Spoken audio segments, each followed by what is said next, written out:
喂 ，Chilling Kelvin 啊，你知唔知咧？近排咧，大家都睇好多即係social media 嘅嘢啦。我近排睇面書啊，你知唔知見到乜嘢啊？見到咩啊？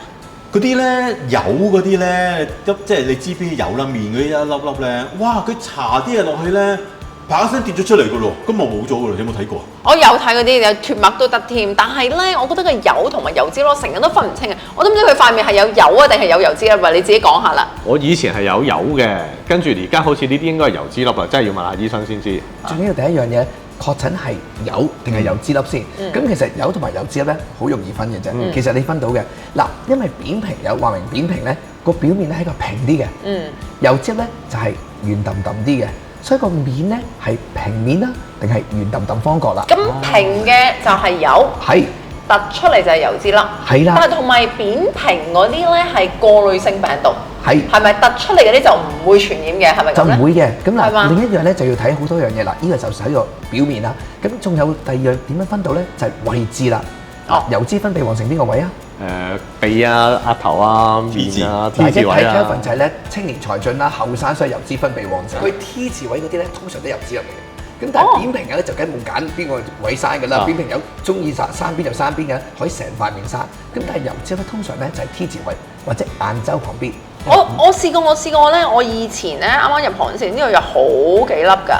跟住佢哋話啲油脂粒咧，如果你唔打針嘅話，佢就會生連串，好似提子咁樣樣。跟住我就好驚就打咗，但係有啲好深咧都要打幾次㗎喎，係咪咁㗎咧？絕對係啊，因為咧如果咧扁平疣咧就可以清除啦，但係油脂粒咧通常咧只可以改善，就唔可以完全冇晒嘅。咁再睇下我哋平時都要咧做翻適當嘅潔膚咧，先可以大大改善啲油脂粒㗎。嚇咁傳染嘅咧，究竟？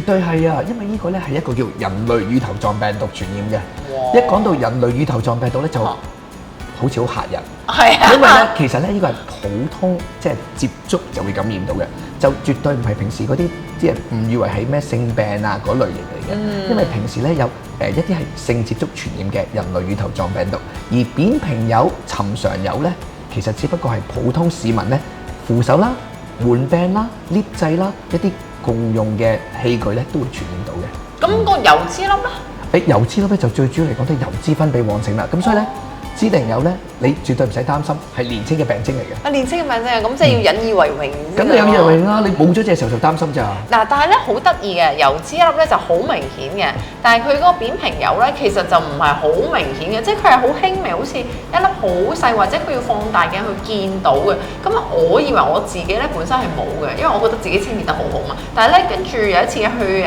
美容院咧，佢就話我成面都係咯。點樣去分同埋點樣睇？係咪真係要揾專業醫生去睇自己有冇個扁平疣嘅咧？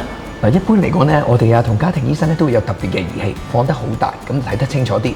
始終嚟講咧，一定要喺充足嘅光啦，同埋用特別嘅儀器咧睇得仔細啲。每一粒都可能有啲唔同嘅，可能同一個地方又有油又有油脂粒，因為佢哋嘅處理方法都可能有啲唔同嘅。咁所以咧，有咩擔心咧，最好揾緊有醫生會好啲嘅。咁講下兩個嘅醫治方法係咪都一樣？都係揾啲 laser 叭叭叭叭咁就可以搞掂嘅咧？咁仲有好多方法嘅，除咗 laser 叭叭叭叭之外咧，仲有咚咚咚咚嘅喎。我咚同叭叭叭，我兩樣都試過喎。咦？你分享下。即係我試過眼呢度喺呢個位添喎，直頭有粒嘢揼咗出嚟啦。佢又話係啦，咁佢又凍啦，哇，好似冰麻晒，好痛咁啦。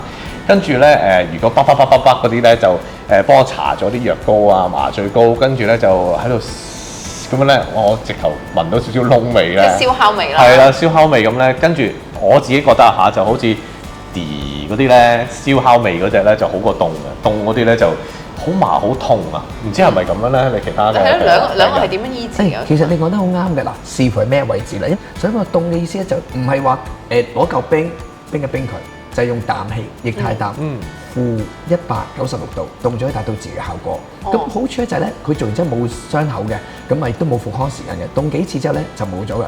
咁當然凍得唔好就梗係出水泡啊，有疤痕增生啊。咁如果凍得好，其實凍幾次咧就已經好咗噶啦。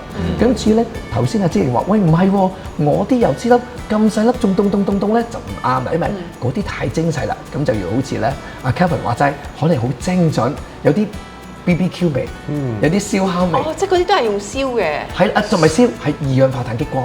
嗱，傳統都係燒嘅，不過而家二氧化碳激光我哋用得多啲咯。係啊。咁我想問係咪呢啲會翻發嘅咧？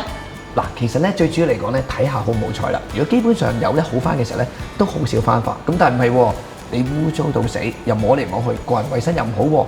咁去到嗰啲游水池更衣室又赤住腳嘅，咁乜都會翻發咯。咁所以咧治療上咧都係呢兩個最好嘅。咁當然有啲好嚴重、好嚴重、好頑固嘅友咧，甚至咧要用傳統嘅方法做手術割咗佢添㗎。我問多句先，咁如果譬如話好似佢咁成塊面都係有，咁我哋係咪要離佢遠啲，唔好掂佢，因為驚佢傳染俾我哋啊？哦，咁你又唔使驚，嗱一齊食飯咧就唔會俾嗰啲有彈落塊面度嘅。嚇！但係如果唔使揩到咁樣，揩到除非你真係面對面揩到佢嘅啫。咁基本上又唔係真係咁高傳染性。咁不過咧，你又唔使太過擔心。咁但係咧，作為屋企人咧，如果真係有嘅時候咧，就真係盡快處理啦。咁好咯，咁而家你得啦，你解決問題啦，你有陳醫生嘛，有咩事揾佢啦。我好多問題要揾佢啊，之後。OK 啊，咁啊多謝陳醫生啦。多謝晒。Thank you。